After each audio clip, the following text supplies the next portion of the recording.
وہ صلاحیت اور جامعیت موجود ہے جسے کسی حکومت کے لیے بطور قانون اختیار کرنا چاہیے۔ اس بر صغیر میں جس خاندان نے حکومت کی، اس نے بطور کے ملک کی قانون فقہ حنفی ہی کو نافذ کیا۔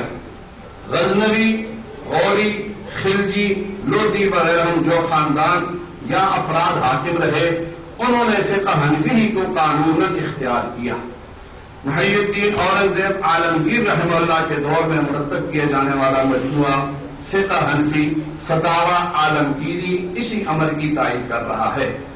اس مجموعہ فتاوی کو تمام ممالک اسلامیہ میں مقبولیت حاصل رہی اور بلاد عرب میں فتاوی ہندیہ کے نام سے شہرت پائی۔ اسلامی حکومت کے زوال کے بعد انگریزی حکومت کے ابتدائی دور میں فقہ حنفی ہی سے رہنمائی حاصل کی جاتی رہی۔ خاندان عباسیہ کے مشہور فرمانروا ہارون رشید نے امام ابو حنیفہ کے شاگرد رشید امام ابو یوسف کو قاضی القضات مقرر کیا، جس کی حکومت تمام عرب اور عجم کے اکثر حصہ پر تھی۔ امام ابو یوسف کی رحلت کے بعد امام محمد کو یہ منصب جلیل عطا ہوا اور انہوں نے اسے نہایت ہی بہتر طریقہ پر بنا دیا۔ زمین کی پیمائش اور خراج کا قانون فقہ حنفی ہی کی روح سے امام ابو یوسف نے مرتب فرمایا، جو آج بھی کتاب الخراج کی شکل میں موجود ہے۔ جہاد اور مغازی جیسے اہم موضوع پر امام ابو حنیفہ کے شاگرد امام محمد نے کتاب السیر الکبیر مرتب فرمائی، جس کی نظیر آج تک نہیں ملتی۔ بقول ابن ندیم متوفا 385 ہجری، مشرق سے مغرب تک زمین کے تمام خشکی و تری کے حصوں میں دور نزدیک جو علم کی روشنی پھیلی، وہ امام صاحب ہی کی تدوین کا صدقہ ہے۔ اب امت کو ان ائمہ مجتہدین کی کاوشوں اور محنت کے بعد صرف عمل ہی کی طرف بڑھنا ضروری ہے، جس میں فقہ حنفی کو امتیازی حیثیت حاصل ہے۔ علامہ شامی نے کتنا حسین تجزیہ فرمایا ہے کہ فقہ کا کھیت حضرت عبداللہ ابن مسعود رضی اللہ تعالی عنہ نے بویا اور حضرت علقمہ رضی اللہ تعالی اس کو سینچا، حضرت ابراہیم نخعی نے اس کو کاٹا، حضرت حماد نے اناج بھوسا الگ کیا، حضرت امام ابو حنیفہ نے اس کو پیسا، حضرت ابو یوسف نے اس کو گوندا، حضرت محمد ابن الحسن نے اس کی روٹیاں پکائیں، باقی سب اس کے کھانے والے ہیں، تیار ہے ساری چیز۔ نہ صرف یہ کہ فقہ حنفی ہارون رشید کے دور سے لے کر تمام سلاطین کے ہاں بطور قانون کے نافذ رہا، بلکہ بعض بادشاہوں نے تو امام ابو حنیفہ کی طرف سے دفاع کا فریضہ بھی ادا کیا، جیسا کہ مصر و شام کے حنفی بادشاہ ملک معظم شرف الدین عیسیٰ بن عادل نے 621 ہجری میں السہم المصیب فی الرد علی الخطیب نامی کتاب عربی زبان میں لکھی، جس کو سب سے پہلے دارالعلوم دیوبند کے کتب خانہ اعزازیہ نے شائع کیا اور اب دارالحقانیہ اقوام ہٹگ نے اسے شائع کرنے کی سعادت حاصل کی ہے۔ بلکہ سلطان محمود غزنوی نے فقہ حنفی پر ایک کتاب تالیف فرمائی، جس کا نام کتاب التفرید رکھا۔ فیروز شاہ تغلق کے زمانہ میں فتاوی تاطاخانیہ مرتب کیا گیا۔ مذکورہ بالا شان کے حکمران عیسیٰ بن عادل نے فقہائے وقت کا ایک بورڈ اس لیے تشکیل دیا کہ فقہ حنفی کو بادلیل مرتب کیا جائے، چنانچہ اس بورڈ نے 10 جلدوں میں ایک کتاب بنام التذکرہ جمع کی، جو سلطان کو زبانی یاد تھی، بحوالہ کشف الظنون۔ دینی مدارس کا فقہ حنفی سے شغف۔ تمام عالم اسلامی کے دینی مدارس میں عموماً اور بر صغیر کے دینی مدارس میں خصوصاً فقہ حنفی کی تعلیم اور تدریس پر خاصی توجہ دی گئی، کیونکہ عامت المسلمین کی غالب اکثریت حنفی ہے اور مفتی کے لیے فقہ حنفی سے واقف ہونا ضروری ہے۔ بر صغیر کی عظیم علمی اور دینی تعلیم کی درسگاہ دارالعلوم دیوبند میں فقہ حنفی کی ترویج و تشویق اشاعت پر بدیع صورت پوری توجہ دی گئی۔ الف، فقہ حنفی کی تقریباً 6 جامع کتابیں داخل نصاب کر دی گئی۔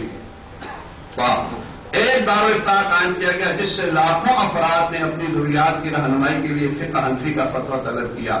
جیم، کئی کتابوں کے حواشی اور شروح لکھی۔ دال، فقہ حنفی کے صرف ایک مسئلہ پر مستقل رسائل و کتب تالیف کی، جیسے کہ حضرت شیخ الہند نے صرف جمعہ فی القرآن کے عدم جواز پر ایک کتاب شرح اوسط القرآن نامی کی۔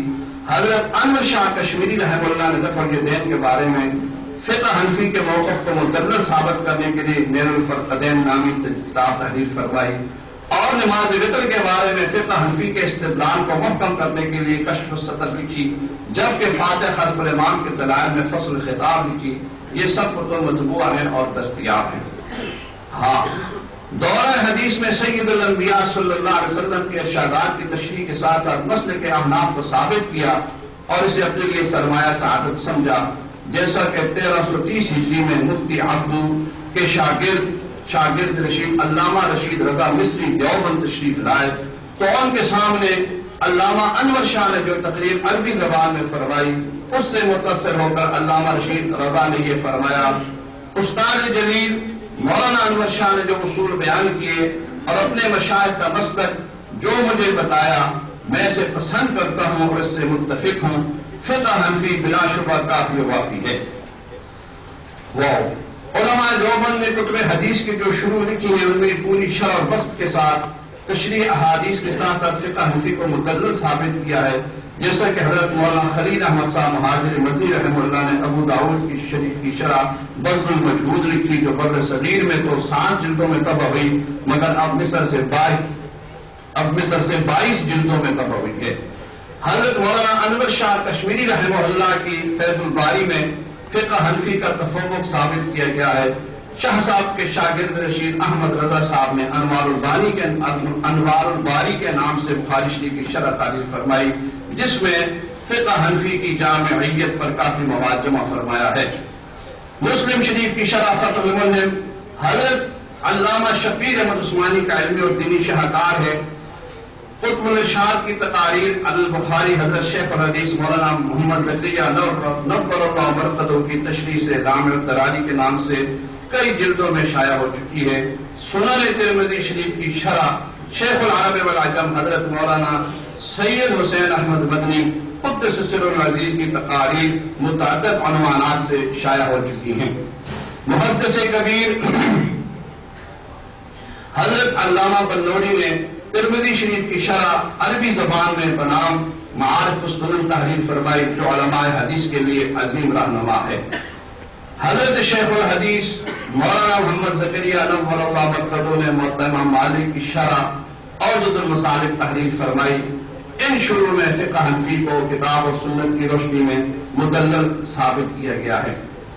فقہ حنفی سے تغافل اور اس کا نتیجہ، جب سے اسلامی ممالک پر غیر مسلم حکومتوں کو بالذات یا بالواسطہ تسلط حاصل ہوا ہے اور ہو رہا ہے، تو ان ممالک کے مسلمان فقہ حنفی سے اس قدر غافل ہو رہے ہیں کہ ان کو حنفیت کا احساس تک نہیں رہا۔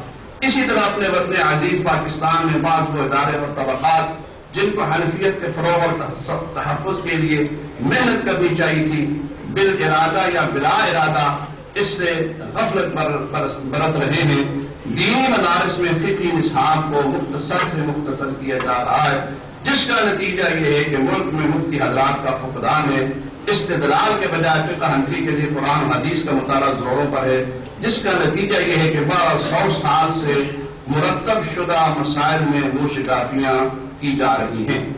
کتب حدیث کا اردو زبان میں ترجمہ کر کے عدم تقلید کا دروازہ کھولا جا رہا ہے۔ اس کے نتیجے میں علماء راسخین کی جگہ صرف اردو خان اردو دان طبقہ لے کر مالکیت کی اشاعت کر رہا ہے، حالانکہ ہر مقلد کے لیے آخری دلیل مجتہد کا قول ہے، جیسا کہ مسلم الثبوت میں ہے، امام المقلد فمستند قول المجتہد، مقلد کے لیے سند اور دلیل مجتہد کا قول ہی ہے۔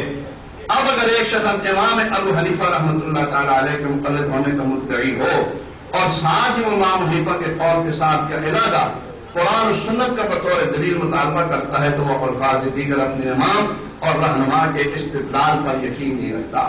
یہ حضرت رحمۃ اللہ تعالی علیہ کے دل کی آواز تھی، کافی عرصہ پہلے ہی حضرت نے مقالہ لکھا تھا، وہ میں نے آپ کے سامنے اس لیے عنوان پڑھ دیا کہ اس میں تو ایک تو برکات بھی ہوتی ہیں اور کافی اس میں معلومات تھی۔